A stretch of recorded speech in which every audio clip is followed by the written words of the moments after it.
Hey, this is Brooke, functional medicine dietitian specializing in fertility, and this is the Fertility Dietitian Podcast, where I help you uncover the barriers that are preventing you from optimizing your fertility and teach you how to work with your body to finally take home a healthy baby.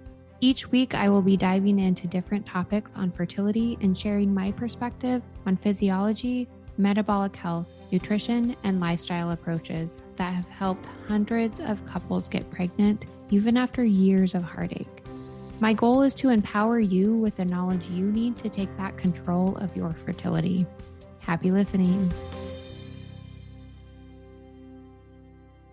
Welcome back to the Fertility Dietitian Podcast. Today, we're diving into a topic I get asked about often: what to do after coming off of birth control to support fertility and hormone balance and just overall health. Whether you've been actively trying to conceive, planning for a baby, or you're currently planning for a baby, or maybe you're thinking about babies a few years out, you want to listen into this episode and file it away for future reference. But there's a lot of things you can start working on now, even before you come off of birth control. Because here's the truth: fertility doesn't start when you get a positive pregnancy test. It starts months and often years before conception happens. Birth control can significantly impact your nutrient status in ways that matter big time for egg quality, hormone signaling, and pregnancy outcomes. If you're new here, I'm Brooke, the fertility dietitian, a functional medicine dietitian specializing in fertility. And for nearly a decade, I've helped hundreds of couples restore their fertility by addressing root causes, getting to the bottom of what is best for their body when it comes to nutrition and gut health and hormones, detox pathways, and cellular health. So let's talk about what birth control depletes, why it matters, and how to intentionally rebuild your body either after coming off of birth control or while you're coming off of birth control. This preconception nutrition really matters, even if you're not trying to conceive yet. If a baby is in your plans for 2026 or later, nourishing your body before pregnancy is one of the most powerful things that you can do. Supporting nutrient status preconception helps to support egg quality and mitochondrial health, regulate your hormone production and signaling. It supports your body's natural detox pathways, decreases the risk of miscarriage, particularly from chromosomal abnormalities, strengthens your immune system, which directly influences baby's immune development and even supports implantation, so time to conception. Also reduces the risk of pregnancy complications like preeclampsia and gestational diabetes and preterm birth.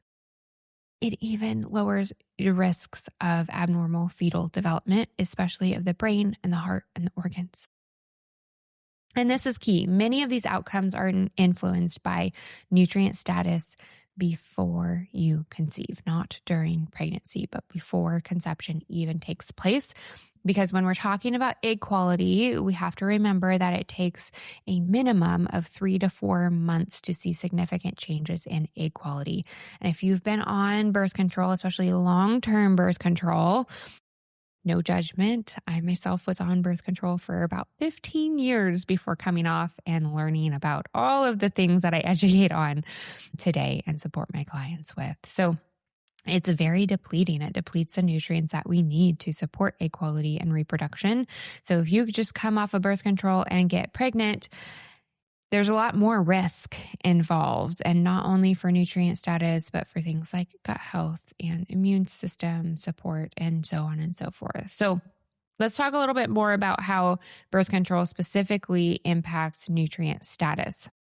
It doesn't just pause ovulation. It impacts nutrient absorption and gut health and liver detox pathways, mineral balance, which is so significant for mitochondrial health, and thyroid balance and blood sugar balance. It also impacts inflammation and oxidative stress as well. Research is consistently showing that birth control is associated with lower levels of key fertility nutrients, including folate and B6 and B12. These are nutrients that are heavily involved in the DNA programming of an egg. So that quality of the egg is reliant in some capacity to these nutrients here.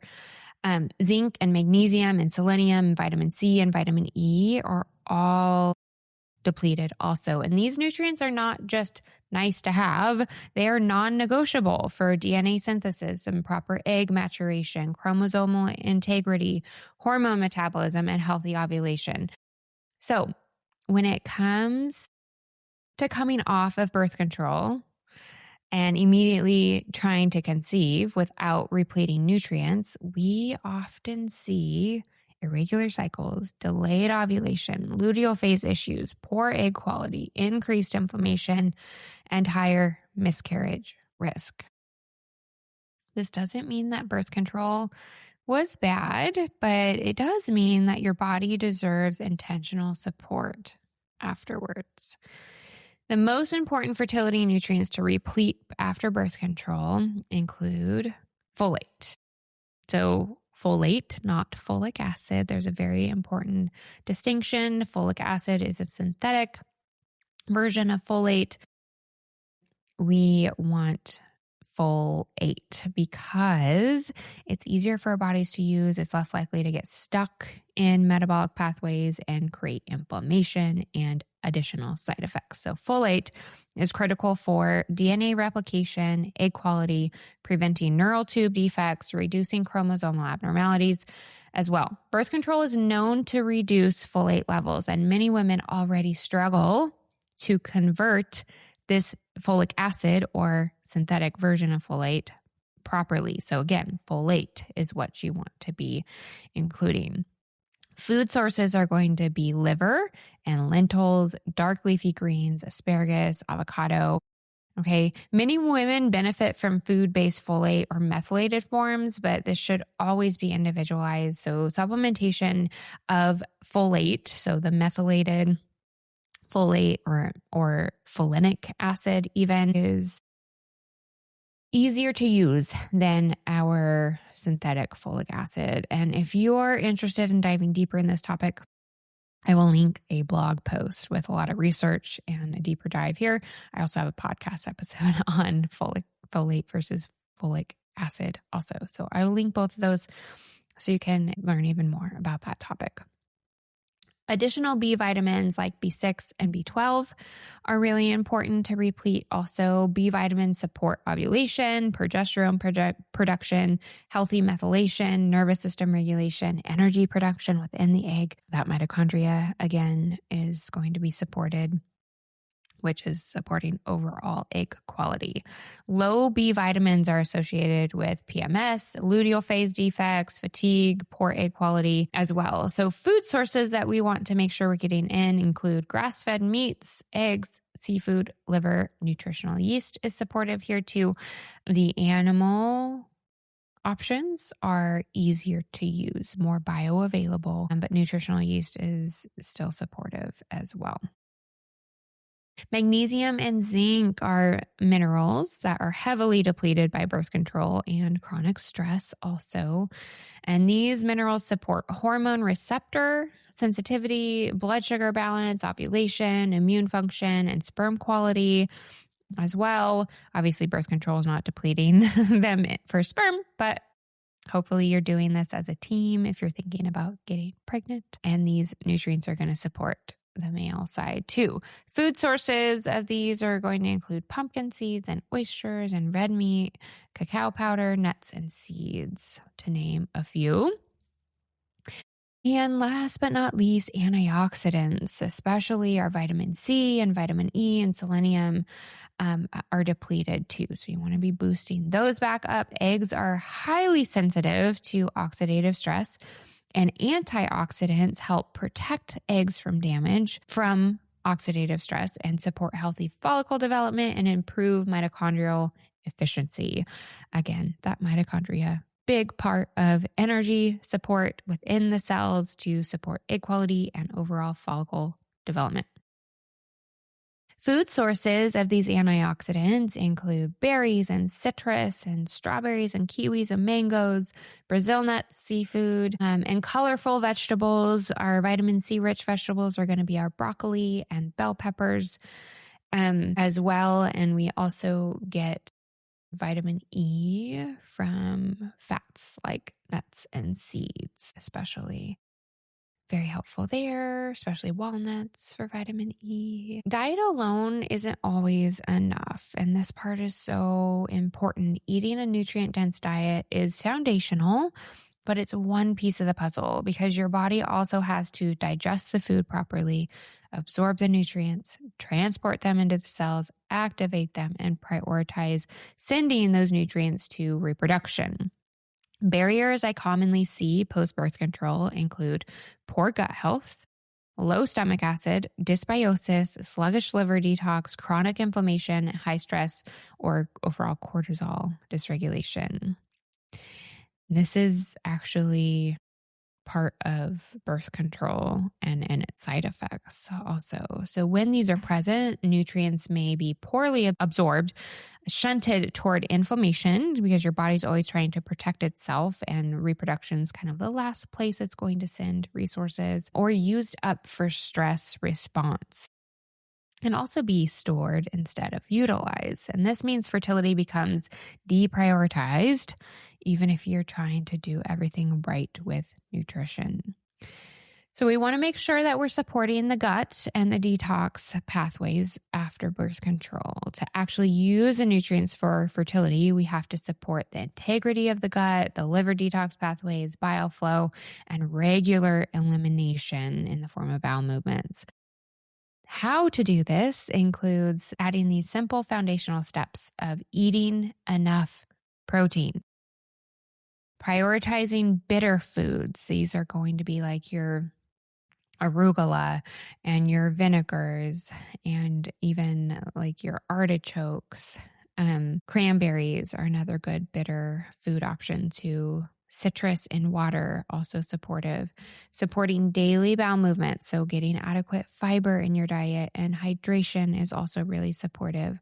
Balancing blood sugar, so eating regularly, starting with that breakfast in the morning to break that fast, support the cortisol response, support that blood sugar balance for the day. Reduce inflammatory inputs, reducing toxic load or toxin burden is a big part of reducing inflammation internally. Have previous podcast episodes I'll link in the show notes to get deeper into that topic. Managing stress and prioritizing sleep are also really helpful for supporting this portion of the piece of the puzzle, if you will. This is where individualized testing and support can make a really huge difference. If you're coming off of birth control and feeling impatient or frustrated or worried, hear this. Your body's not broken. It is incredibly adaptable. And with the right support, fertility can absolutely be restored. Preconception care is not about perfection. It's about creating safety and nourishment and resilience from the inside out. If you want to support rebuilding nutrient status and improving egg quality or creating a personalized fertility plan for you and your partner, I would love to help. If this episode was helpful, share it with a friend coming off of birth control, leave a review, and as always, remember that you are so worth the investment, as is your fertility. Thank you for listening to this episode of the Fertility Dietitian Podcast. If you enjoyed it, please leave a review to let me know what topics you want more of or less of. If you want to keep learning, subscribe at Apple Podcasts, Spotify, or wherever you listen to podcasts. Check out my website for more info on my private coaching program, Master Your Fertility, or my membership community, Fertility Blueprint. And don't forget my digital store. Come say hi on YouTube and Instagram. See you in the next episode.